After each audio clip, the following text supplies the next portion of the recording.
Hello and happy Wednesday. My name is Charvel Holder-Dobard. I'm Emerson class of 2013. I graduated with a degree in broadcast journalist, and I'm happy to share some ebony conversations with Charvel.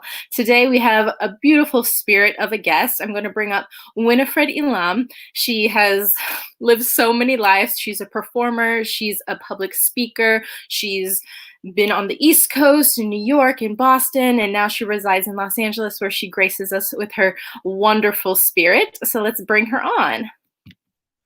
Hi, Winifred. Hi, how are you? I'm great. How are you? I'm good. Are you shaking it up out there? Oh, yeah. Keep it moving, keep it grooving. I love it. Awesome. Well, why don't you start? Let's talk a little bit about Emerson, because that's what unites us here at Ebony is we all attended Emerson. So tell us a little bit about your time there. My time at Emerson was wonderful. It was in the 70s. I don't want to date myself, but I had a really spectacular time there. I remember my mom sending me letters saying, "You better graduate," because I told her I had so many dates with the 400 colleges and drinking wine coolers. She said, "You Oh. better graduate." But I had a wonderful time at Emerson. I majored in theater. I took a graduate class in puppetry, makeup, directing.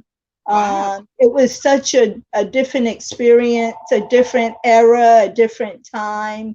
And it was just amazing. And I ended up meeting a Harvard law student and got married, but didn't stay married, only Yeah. stayed married for 3 years.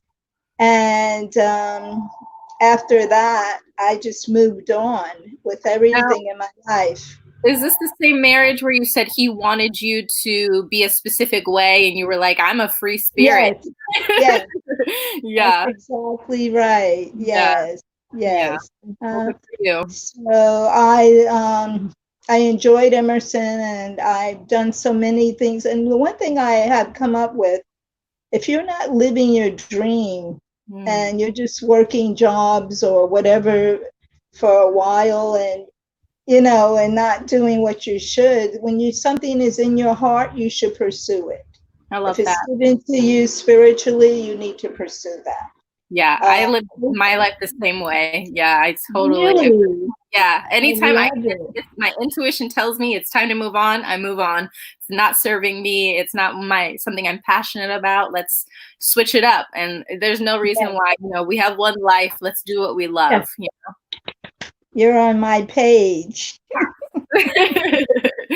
I love it. I love it. Awesome. Yes. So, what brought you out to the West Coast? So, I know you were in San Francisco for quite some time, hosting your own show and doing some work with schools. What brought you over here? Well, my journey started from New York. I was engaged to a playwright, and Okay. he wanted to come to the West Coast, and so did I. And I thought I would live near Santa Monica or by the beach, but he had family over in Oakland. So we Mm. ended up in Oakland. Okay. And I realized after living with him, I don't believe in living with men. I would be like Liz Taylor, I'll marry all of them. Okay. Oh my God. But I'm glad I had that experience. And I realized I didn't want to get married. And I didn't want to marry after that. So from Yeah. that, my journey really began. I moved on and I relocated from Oakland to San Francisco. And Okay. that's where I created a life for myself. Hmm. And it was just so different. San Francisco is a very pretty city. Hmm. I had some wonderful experiences there. I cultivated some beautiful friendships. And I had my own cable TV show on Channel 29 for 10 years. And Fabulous. yes, it was called Inspirational Moments with Winifred. And I interviewed a lot of people. I mean, from CEOs to musicians to artists, educators, just so many different types of people from different types of walks of life. Hmm. So that's how I created it. And it just gave me so much for my book that I'm working on. And after that show, I sat down with a friend and I said, well, no one has picked up my show here. And I got quiet in meditation, and Spirit said, you need to relocate to LA, where Okay. there's a bigger market. And Yeah. that's how I ended up in LA. Nice. So how long have you been Mhm. in LA now? 12 years. 12 years. Okay. And I know Yes. when we talked, you were saying that you're starting to do comedy and stand up. Is that correct? Yes. I love Yes. I've that. done, Always well, I learning have new to tell things. you, well, you're going to come to the next show. I've done a Oh, lot of comedy around here, and I nice. talk about dating men and that I'm a cougar. I said the older men want a nurse, and the younger ones are trying to get to your purse. So, Ooh, I said, so where do you go? yeah. So yeah, I'm pursuing comedy big time. I have some Great. great material, and I'm learning different languages. I'm learning how to say to men when I perform on stage, take me to dinner, buy me gifts, are you a good lover? If not, don't call my number. What a slogan. So, I love that. Words to live by, everybody. So where yeah. can people see your stand up? Is there anything online right now or? No, because I'm going to wait till the club's opened. I mean, there's a lot of stuff that's virtual, but there's nothing like performing in front of an audience. Yeah, yeah, I I, definitely get I that. feed off of that. I thrive on that. I get all my energy from that. Yeah. So, and it's just another few months, I think about August, September. They're talking about opening up the club. So I'll let you know. And I'll Yeah, let people know. Hmm. yeah, definitely put in the Ebony group and any flyers so that we can come out as a group and celebrate you and watch you and get a good laugh, and that would be so Oh, great. thank you. That'll be wonderful. Yeah, that would be great. So today you're gonna perform for us a lovely piece, Sojourner Truth's "Ain't I a Woman?" Can Yeah. you tell us a little bit? I know you've performed this multiple times. Can you tell us a little bit about that? Well, this piece was introduced to me by my ex-fiance. He Okay. picked up a book. He picked up a book in a bookstore in Oakland, and it was a feminist book. And he got this piece. He saw this piece. He said, "Winifred, you could do this piece." He said, "You would be great at it." And Oh. that's how I was introduced to Sojourner Truth.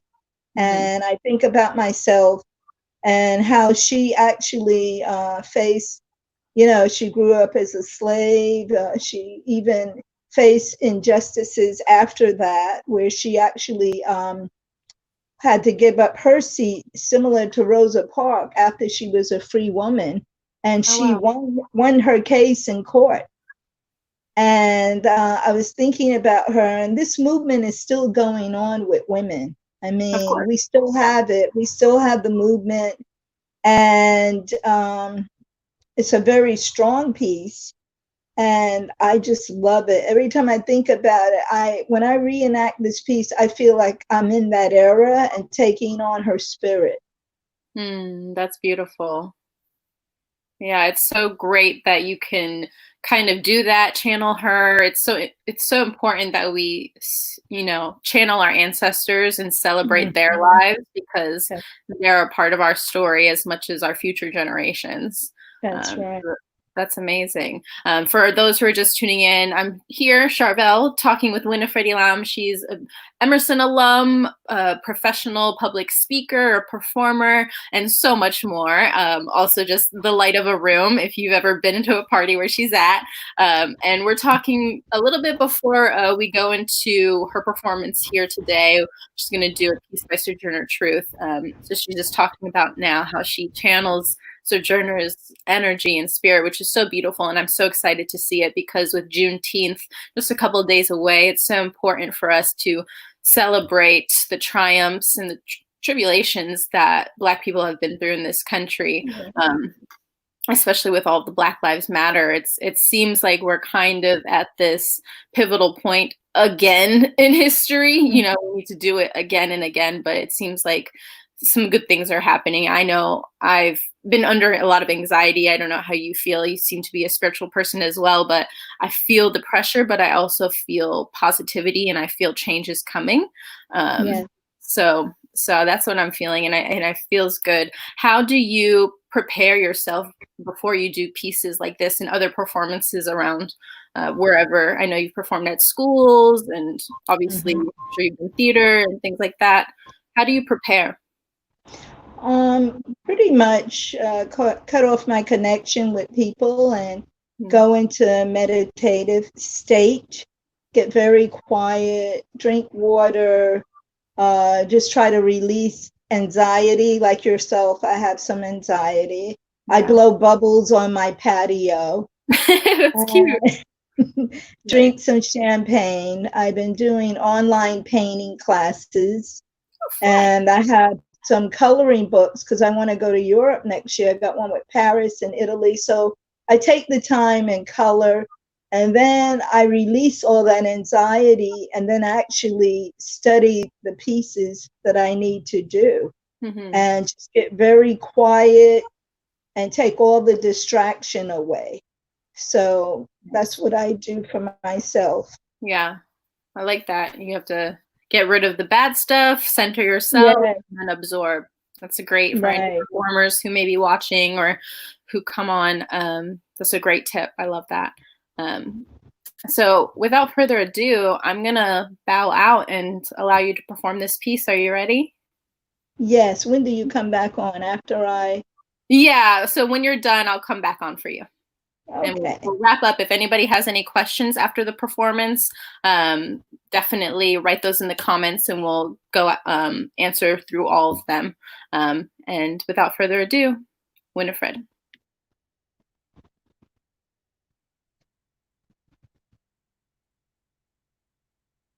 Well, children, where there is so much racket, there must be something out of kilter. I think between the Negroes of the South and the women of the North, all talking about rights, the white men will be in a fix pretty soon. But what's all this here talking about? That man over there said women need to be helped into carriages and lifted over ditches and to have the best place everywhere. No one ever helps me into a carriage or gives me any best place. And ain't I a woman? Look at me. Look at my arms. I have plowed and planted and gathered into bonds, and no man could head me. And ain't I a woman? I could work as much and eat as much as a man when I could get it, and bear the lash as well. And ain't I a woman? I have borne 13 children, and most of all seen them sold off to slavery. And when I cried out with my mother's grief, none but Jesus heard me. And ain't I a woman? Then they talk about this thing in the head. What is this they call it? That's it, honey. That's it. What's that got to do with women's rights or Negro rights? If my cup only hold a pint and yours hold a quart, wouldn't you be mean not let me have my half measure full? Then that little man dressed in black said, women can't have as much rights as a man because Christ wasn't a woman. Well, where did your Christ come from? Where did your Christ come from? From God and a woman. Man ain't had nothing to do with it. If the first woman was strong enough to turn the world upside down all alone, these women ought to get together and be able to turn it back upside down. And now they is asking to do it. And you know what? You men better let them. Oblige to you from hearing from me. Now, old Sojourner ain't got nothing more to say. Thank you.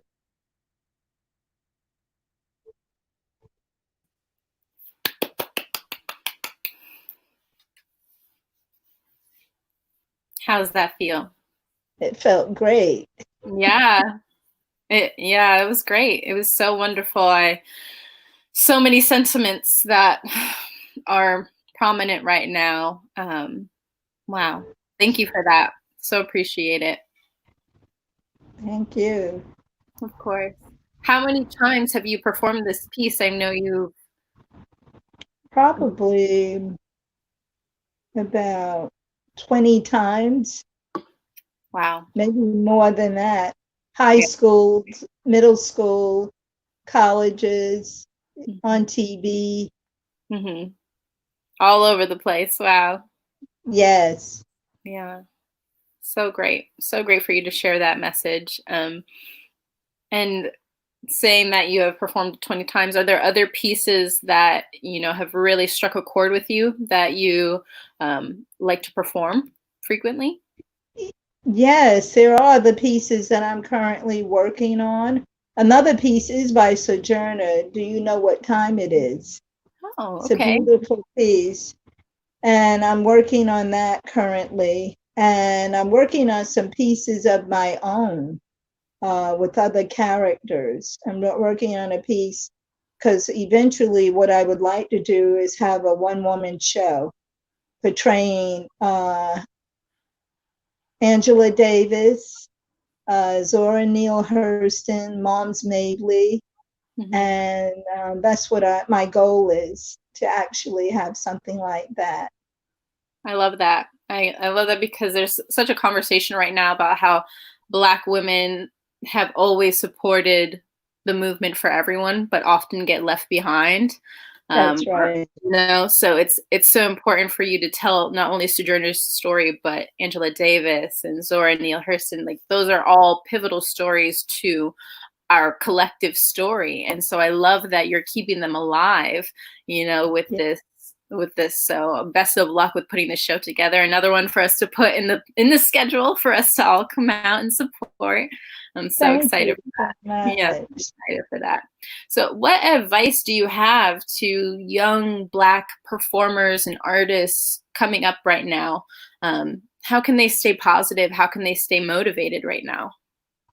I think the advice I would give young performers, Black performers coming up, is to be clear on what you want and stay on top of your craft. If you need to take classes, do Mm, whatever you need to do that's going to put you a step further towards your goal. And yeah. don't let anyone distract you or influence you and say you can't do this or you can't do that. Because a lot of times we're all heavily influenced by the people we associate with.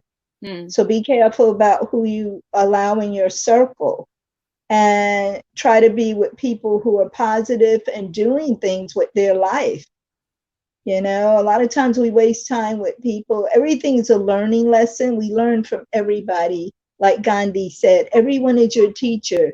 The things that are good that you can take from it, you take. The things that don't work for you, you don't bother with.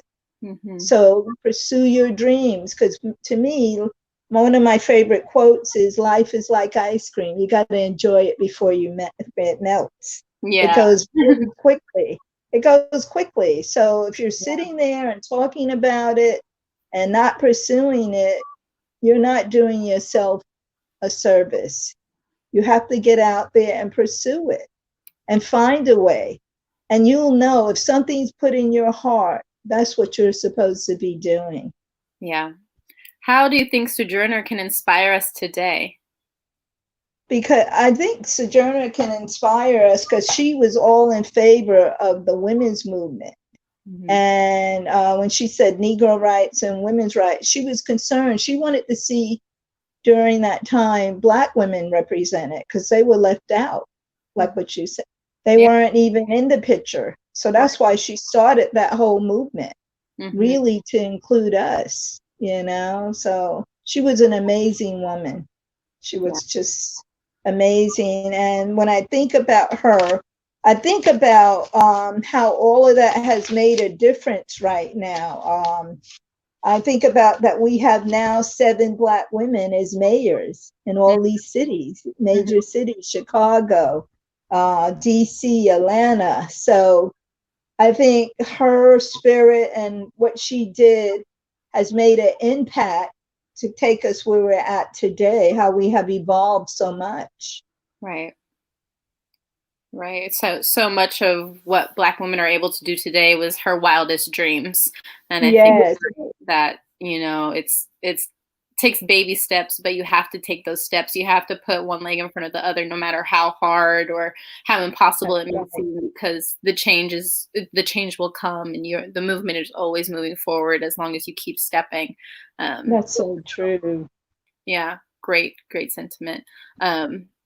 Now, you and I talked a little bit. We know Juneteenth is coming up, and now Winifred is a public speaker, performer, and just so much more. And she did this beautiful piece from Sojourner Truth, "Ain't I a Woman?" And with Juneteenth coming up, we were talking about how neither of us really knew about it.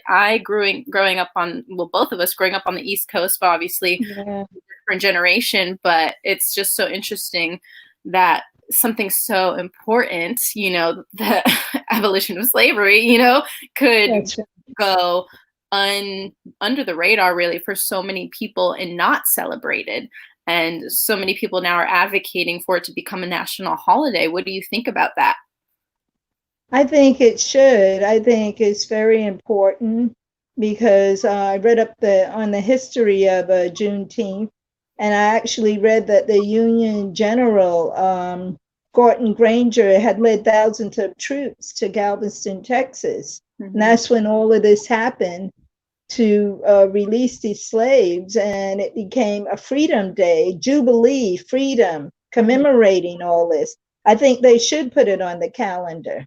It should be on the calendar definitely because this was an important thing that happened and transpire in history. Right. And it seems like without celebrating it, it almost is like it didn't happen. And so I Right. feel like as a country and a civilization, we can't move forward until we celebrate these wins and let everybody know the history so that they can also learn and understand why it's so important to celebrate. Um, Yes.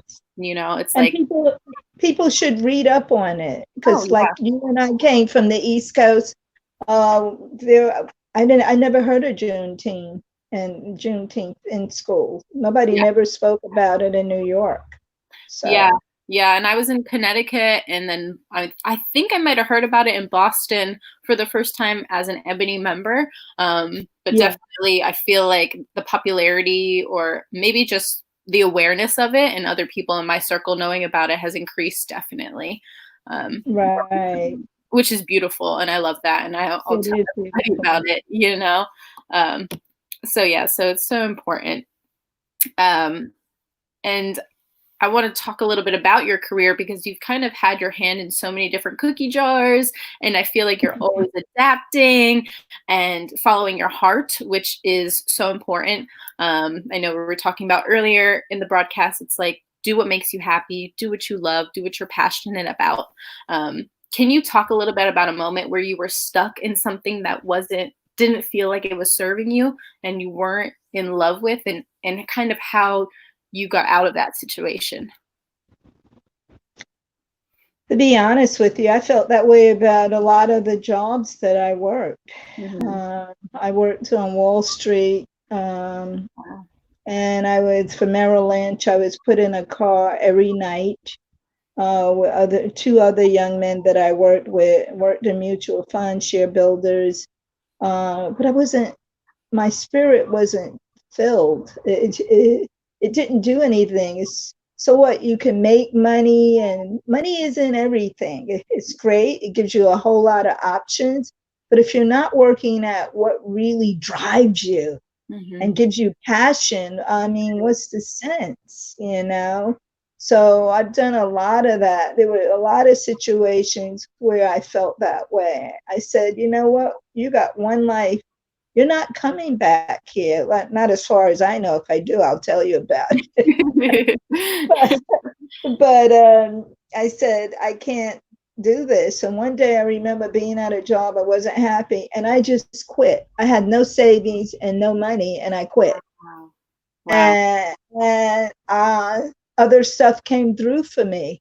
Hmm. The leap of faith of going out there. Yeah. So it's been a number of, I mean, I've tried everything, because when I came through, if you had a degree, you can step into just about any position. You Mm. know, I was with Yeah. the airlines, I was with Wall Street, I've done makeup. I have a license in skincare and makeup. I've done a number of things, but the thing that I really enjoy is the comedy and acting and Hmm. hosting. I Yeah. enjoy that immensely. That's what gives me the drive. It's almost like being with a good lover, you know? Yep. If you're with a bad lover, it's just like having a bad job. Yep. Not afraid to leave them. Bye.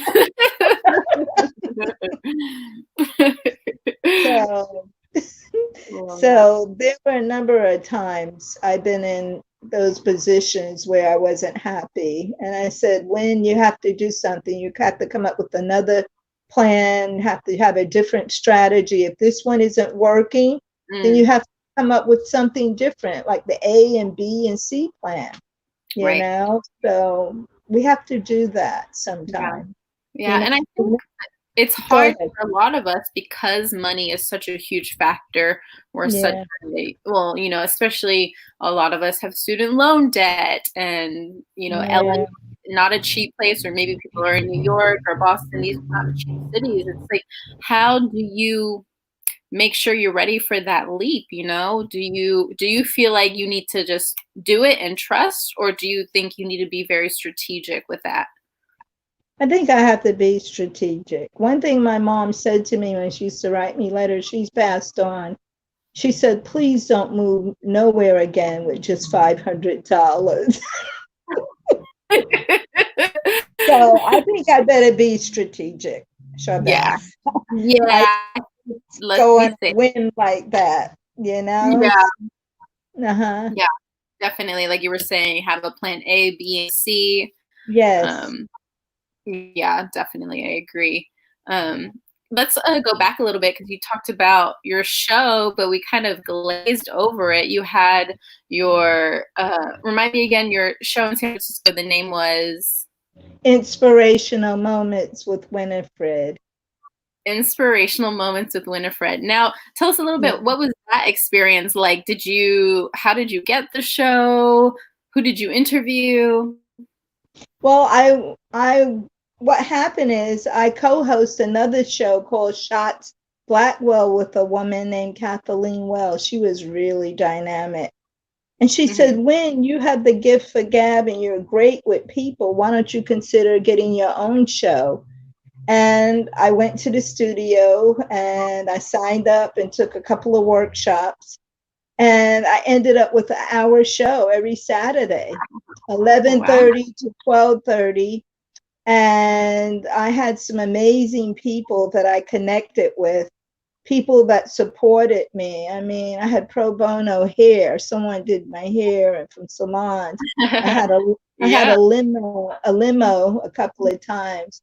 I had a chef make some food for my guests and brought it on china, fine plates and stuff. I interviewed a lot of high tech people, musicians, CEOs from corporations, dance groups, educators, just a myriad of all kinds of people in that studio. It was just Mhm. amazing. Every That's so Saturday, it was just it was a wonderful experience. 10 years of work, wow. and I've done a show here called what they call me Chocolate Golden Girl, interviewing African American celebrities. I interviewed Maurice Warfield, Ted Lang from The Love Boat. I was trying to get Loretta Devine, Denise Nichols. They weren't available. Pam Grier, people that been in Mhm. the industry a long time. So that's what they call me. Nicole said, "You're a chocolate golden girl, and we're going to give you that show." Nice. And is that a podcast or is that a show Yes, people watch? a podcast. Oh, okay. Where does it stream? It was streaming on the YouTube. On She had YouTube? a couple of, yeah, couple of my shows on there. I wish I would have got to do more, but maybe I will down the road. But I'm looking for something great with my comedy. I see my name on the marquee soon, Yeah. and it's like I see some really big things coming through. Love that. Manifest, Mhm. Yeah, I'm project. manifesting every day. I'm calling it out that I'll Yeah. be on there soon, and Vegas, all these places with my comedy as a comedian. Amazing. I'm so happy for you. And I just love the passion that you bring to everything and seeing how you are able to adapt and evolve and serve yourself in everything you do just to make sure that you are living your best life. Yeah. It's truly inspiring. And I want to give that to you that you live your best life too. You're a great host and keep pursuing your dream. Thank you. I will. All right, Mhm. folks, we'll wrap this up. Thank you so much, Winifred. It was lovely to talk with you. Winifred is a beloved public speaker, a performer. She's had podcasts, TV shows, etc. And I hope you enjoyed her performance of Sojourner Truth's Ain't I a Woman? All right. Thank you Thank so you so much. much. Have Thank a you so blessed much. day. Of course, and make sure everybody you tune in next week on July 20, July. Oh, I'm getting ahead of myself. June 24th, for Christy Ferris, will be doing a discussion with a couple of current Emerson students. Okay. All right. Thank you. Thank you. Have a great night. You too. Good night. Bye-bye. Good night.